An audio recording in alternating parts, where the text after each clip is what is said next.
What's up, legends? Welcome back to the channel. Well, Bitcoin has certainly been extremely boring for the last couple of days. Weekend sideways price action, as we always expect right here, but we do not usually expect Monday to hold the exact same range. So I want to talk about this because I actually want to alert you to something that's going on the higher time frames. I'm going to end up on the daily, but as always, it is Tuesday. It's the first video of the week, so I like to always start the first video of the week explaining where I believed the false move week beginning was. So if you're new here, welcome. If you're returning, welcome back. For all of the newbies, you may not understand or have heard of false move week beginning. To give you a very brief explanation, it is when the market makers make a move outside of a range, and that move is intended to stop out anybody who took trades on the weekend. So we close the week on Friday at 5 p.m. New York. That's when the US session finishes, and on Friday we will have some sort of a trap to trap retail into the sideways consolidation for the whole weekend, where their trade does nothing but go sideways. Now when it comes to this week, it was a little bit tricky because when we draw the weekend box, as I tell you guys, always draw as many candle closes as you can find above and below, and then have a look for the spikes outside of that. Lately it's been like clockwork that we get it within 6 to 7 hours of the market's opening, and you can see here 6.5 hours on the dot we got this extension right here. So this extension up here stops out anyone who went short and had their stop loss just above this resistance here, or potentially even liquidated them if they were 100x short traders. Maybe they shorted on a big candle like this that looked like price was going to dump again because we had this dramatic move on the Friday that puts people in a bearish sentiment. Now the thing is, with the false move week beginning, it's usually a fast move, so I didn't particularly like this one because price didn't pull away fast enough. But when you look at it, it did form an M formation, and then it also gave us the M formation retest right here, so it actually did count. I didn't trade this because I didn't personally like the way it was looking, but it did actually play out. So you have your M formation, this is your retest, you had another drop right through here, another retest here, and then another drop right through here, and that's where you start to look for the real 3-day swing for the week. Now the problem that I have is I'm not 100% certain that this move to the downside is over. That's going to depend on really if price can come back into this zone and bounce out of it. So what's happened here in this exact candle right here is that we've trapped traders here. So we've trapped short so far here. And could this be in the process of now coming to create the W formation for the rest of the week? It could be. And that is what we need to be watching for next. If it came back to this level here at about 29,990, that's going to actually retest the low of last week, which is a good level to get that bounce. This was the low here. And also it's the daily support, which I'll get to in a second. So I really do like that area if we're going to have a second side of a W. But what's making me hesitate right now and think that this move to the downside might not be over is the heat maps. And that is this level down here at 29.5. And it's only 1K orders. But the reason I'm paying attention to it is because of the daily time frame. So let me zoom out now and show you exactly what I'm talking about and why it's kind of got me a little bit suspicious. So when we have a look at the daily time frame, we know now, because we've been in this range since November last year, we know now that this is the W formation. That was our rise 1. This was the retrace. This was rise 2. This was the retrace. And we're currently in rise 3, which could be over for all we know, until we can break above the 32K kind of region, or say 31.7 to 32K, until we can break and hold above that. There's a very good chance that level 3 is actually over. But at the same time, we haven't broken the support. So you can see here, this is the support of this current range. And we've been in this range now for 26 days. So until you break that, there's a slight chance that you know, there is more to go for level 3. However, this is what's kind of got my attention here in this range, and let's zoom right in on this so I can talk to you about it in detail. Now, what caught my attention here was when I had a look at this support right here, where the candle closes have held and the wicks have held for a period of time, that is at 29,880 to be exact. That prompted me to mark out the 50% area of this last vector right here, because if they want to come lower, it will be to recover the next unrecovered vector, which is this green one right here. So when I mark my 50% level on this green vector, you'll see here that that 50% line matches up exactly where I've drawn it here, which is at 29,556. We've wicked into there once here and twice here.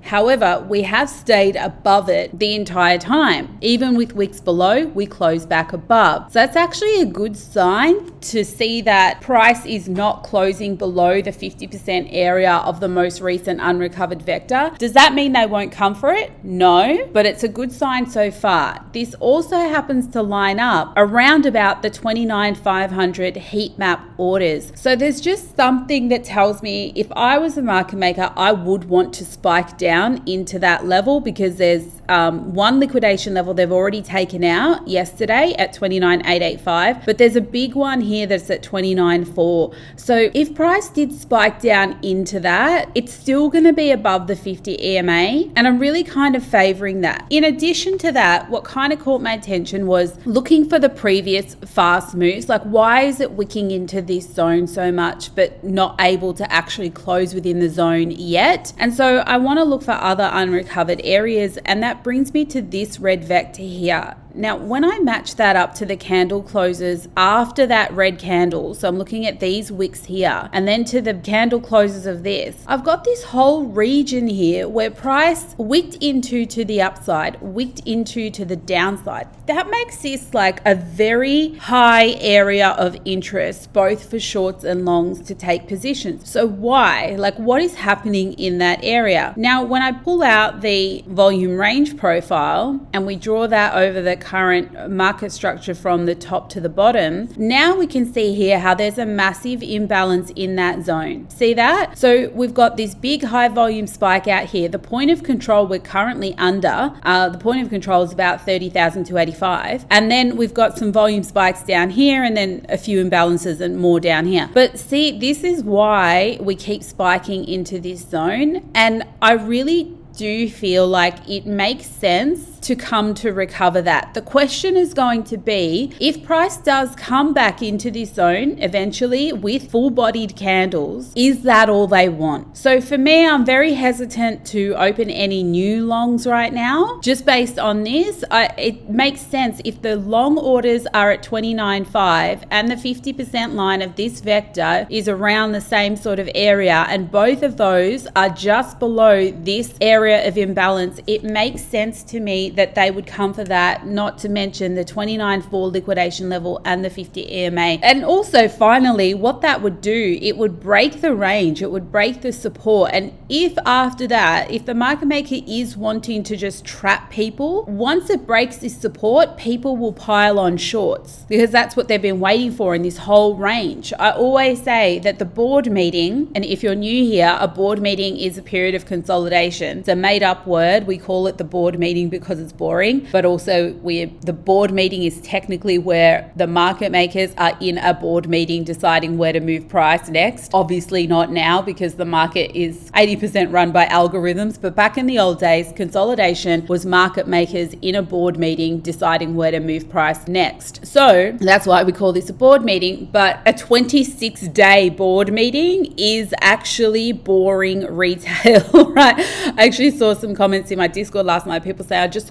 can't wait till we move out of this range. Exactly. So why wouldn't they trigger a false move out of the range for that reason, for everyone to go, aha, it's over, or aha, it's breaking out again, you know, then actually trap people, then swing price out. So yeah, so for that reason, it just makes sense to me that we're going to come somewhere around the 29.5k region, and I kind of want to wait for that. Depending on what happens there, if they come into it and they decide that they want more of this vector, then we'll break the zone, we'll break the 50 EMA, we'll retest, and that's our area to know that, okay, this is going to go down further. But if they come into the zone with a stop hunt or a nice hammer or some sort of reversal candle, that's when we'll know, as people who trade this method, that that was a false move and we're going to the upside. So just be aware of this level on the daily time frame. Mark it on your charts, because as you're trading smaller time frames, it's very, very easy to forget. You can see here I've got an alert set to the daily candle closes at 29,883, and I've labeled it daily support, so I can be very clear. My 50% line is clearly marked, my liquidation levels are clearly marked, and my Binance trading light longs from here are also clearly marked. Now that allows me to go down to the smaller time frames to see if there's anything actually worth trading. On the 4 hour, there's not, because we're right at the 200 EMA. I don't trade the 4 hour anymore. Why am I even talking to you guys about it? I'd rather fall asleep than trade the 4 hour time frame. But anyway, here we go. And people are like, oh, set up this trade on the 4 hour time frame. It's like, it's the year 20,056 and now it's hit my entry. Like, we've retired, guys. Like, we're gone. Who cares? You know. Anyway, back to the 1 hour.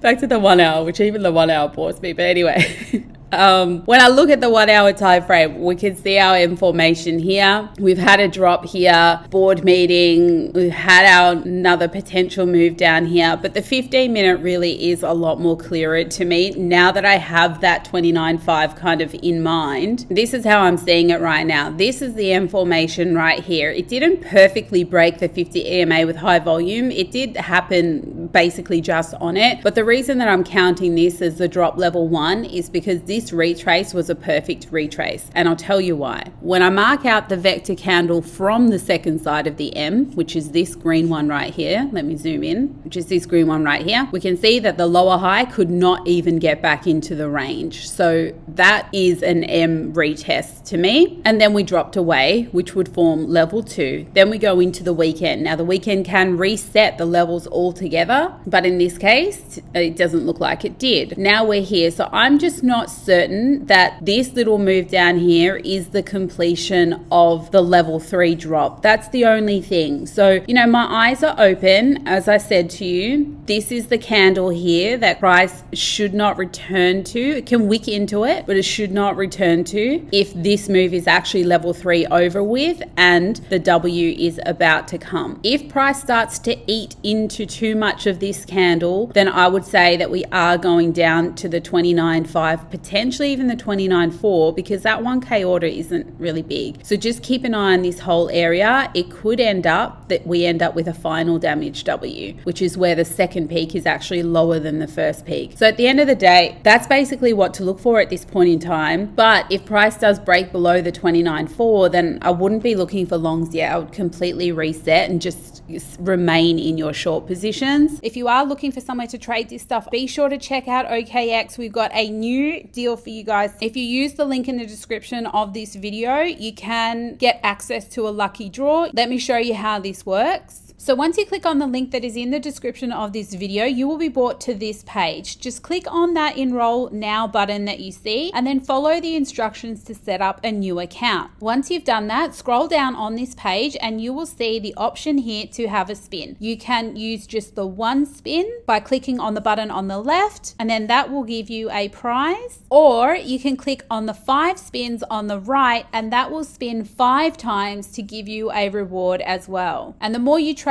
the more spins you get. So be sure to use that link if you're looking for an exchange to trade on and give yourself access to many free rewards. Now, when it comes to Ethereum, this was something that I warned the Discord about a couple of weeks ago, because Ethereum was in a bit of a different case to Bitcoin in that this high here did not return to the previous high, whereas with Bitcoin that was actually a double top, and that means that whoever's trapped in this red vector candle right here is still trapped. They haven't been released. Now if they don't release these traders, unless they've already been liquidated. But for those that haven't yet been liquidated and are still holding on, hoping to be right, if they haven't released them, they want to keep them trapped for a reason. Now, to be clear, these are trapped long traders, right? Which means if they want to keep them trapped, price is going to break down to the downside. We haven't returned there 2 times. And that's also a rejection of the 50% area of this vector candle right here. So it's not a good sign that Ethereum cannot get above the 50% area of that vector. On the other hand, we have maintained this trend at this point in time. What I would be looking for, however, to get some sort of an idea that ETH is probably going to break down from here and eventually break that trend line, would be on this hit now, would be to see if price moves away, which it is moving away right now, and then creates a lower high. If it does, I would say we're coming down probably for this 1 month liquidation level at 1460. Now that could take time. Remember, I'm on the daily time frame. In order for that not to happen, price would have to hold the trend line, make another attempt, and then on that 3rd attempt, create a higher low following that, then you would expect it to break out to the upside. So yeah, this is a while away potentially. And what's happening right now is price is coming back to recover this daily vector right here. So the bottom of that is at 1863, and we've wicked into the area once, and price looks like it wants to come back in there again. That's the 50 EMA. That's the 50 EMA. So if it can come in there and hold it, great. But you would still be looking for, if it did come back in and hold it, you would still be looking to see if it fails to create another attempt at the 50% line of this vector and give you that lower high. The whole market's looking like there is some bearish potential here. So we have to be aware of it and ready to trade it. Not saying it's going to exactly happen, because as I said, we are above 50 EMAs. And so we're really just waiting to see what happens in that zone. And now when we go down to the 15-minute on Ethereum, it's pretty much the same pattern. This is why I don't chart a million coins, guys, because I'm just repeating myself. The only difference here was that instead of getting the M formation, we had a head and shoulder here. So we've had our drop from that. We've had our weekend. The weekend trap also didn't break the high, which was interesting on Ethereum. We've had another drop through here, and currently we're looking to see if we're going to get that bounce out of this shaded area. It will be above the low of last week for Ethereum if we get it. And this is the area that price cannot return to and close within. So that's between 1873 to 1888. So if this moves down here and we get a sharp kind of hammer, railroad track, star formation, etc., then you've got yourself a W. If it happens, I'll trade what I see. I try not to have feelings about trade setups at all, and just, is there a hammer in the zone or is there not? Simple as that. So for me, I'm remaining short at the moment. I'm also still in my long, which I have taken profits on just in case. But if it does start to break these daily vector zones, then I will consider closing the long position and just staying in the short. All right, guys, if you found this video helpful, be sure to smash that like button, hit subscribe if you're not already subscribed, and turn that bell notification to all so that you can be notified every time I upload a new video. Check out the links in the description of this video to get access to the details on how to learn this method in full, as well as some of the exchanges that you can trade on with the bonuses and trading fee discounts. Have an amazing evening, and I will see you next time.